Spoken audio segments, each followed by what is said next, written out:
አሁንም ይመጣል እያለች ትጠብቀዋለች። ወንድ ልጅ ስለወለድሽለት አይቀየርም። እባክሽ ትዳር ስትይዢ አመዛዛኝ ሴት ሁኚ። የዛሬ 25 ዓመት በፊት እናትና አባቴ በትዳር ይጣመራሉ። ከዛን የተወለድኩ። የሚገርመው እኔ ከመወለዴ ከአንድ ወር በፊት አባቴ ከሌላ ሴት ልጅ ወልዷል። እኔና እህቴ በአንድ ወር ነው የምንበላለጠው። እናቴ ይህንን ሰው ስታገባው ወንድ ልጅ ሲወልዱለት ይቀየራል ተብላ ነው እኔን የወለደችኝ። እሱ እንኳን ሊቀየር እኔ በተወለድኩኝ በ3 ዓመቴ ለስራ ወደ ክፍለ ሀገር ጥሎን ሄደ። ተመልሳ ትዳሯን ለማዳን ሁለተኛ ልጅ አረገዘች።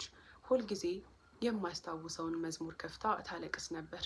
ብቻዋን ነች። ዘመድ አዝማድ የሚባል ማንም የላትም። ወንድሜን ስትወልደው ልጁን የሚይዝላት እንኳን አልነበረም። እሱ ልጁን ላይ እንኳን አልመጣም። ይባስ ብሎ በወር የሚልከውን እንኳን አቆመብን። እናቴ እንዳይርበን የበቆሎ ፍርፍር ታበላን ነበር። እኛ ቤት በጤፍ ፋንታ በቆሎ ነው የሚሸመተው። አሁን ላይ በቆሎ ስሙ ራሱ እንዲጠራብኝ አልፈልግም። እናም እሱ እዛው ክፍለ ሀገር ሌላ ሚስት እንዳገባ ትሰማለች። እናቴ እኛን ከሚርበን ብላ እኔ 7 ዓመት ወንድሜ ደግሞ የ8 ወር ልጅ እያለን ነበረ ለሱ እናት ጥላን የጠፋችው።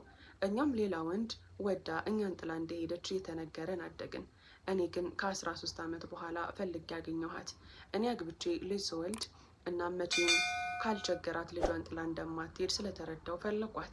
ሳገኛት ግን በጣም በሚያሳዝን ሁኔታ ተጎሳቁላ የአእምሮ በሽተኛ ሆና ሰው በረንዳ ላይ አስጠግቷት እንደምትኖር አየሁ።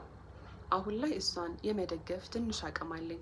ግን ሰፈር ውስጥ የአእምሮ በሽተኛ ናት ስለሚባል ሰው እሺ ብሎ ሊያከራየኝ ስላልቻለ ደሳሳ ጎጆ ውስጥ ተከራይቼላት እንደ አቅሟ ትኖራለች። ጸባዩ አስቸጋሪ ነው ብለው ለደሳሳ ጎጆ 4000 ብር ነው የሚያስከፍሉኝ። ግን አምላክ ይስጣቸው እሱንም አልከለከሉኝም። አባቴ እስካሁን 5 ሚስት አግብቶ ፈቷል። በመጨረሻም ከመጨረሻዋ ሚስቱ ጋር በሰላም እየኖረ ነው። እኔና ወንድሜን ከኔ ጋር የተወለደችው እህቴ እንደ አባት አይቶን አያውቅም። እናታችን ግን አባታችንን የድሮ ባለቤቷን አሁንም ይመጣል እያለች ትጠብቀዋለች። እሷ ግን ከኔ ጋር እንድትኖር ያላደረግኩት ጥረት የለም። እሺ ብላ ትቀመጥልኝም።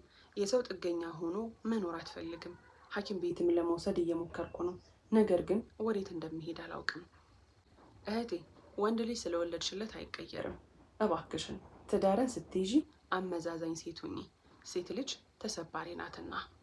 በዚሁ አጋጣሚ እናንተም ታሪካችሁን ማጋራት ማካፈል ከፈልጋችሁ ረዚያ ማማ በሚል የቲክቶክ አካውንት ወይንም ኢንስታግራም ላይ ወይም ደግሞ ቴሌግራም ላይ ልታጋሩ እንችላላችሁ። ስለምትከታተሉኝ ከኔ ጋር ስለሆናችሁ እጅግ በጣም አመሰግናለሁ። የዛሬው ፕሮግራም ይህንን ይመስላል። ለሚኖራችሁ ማንኛውም አስተያየት በኮሜንት ሴክሽን ላይ አስቀምጡልኝ። አላህ ብዬ ወዳችኋለሁ። መልካም ጊዜ ይሆንላችሁ።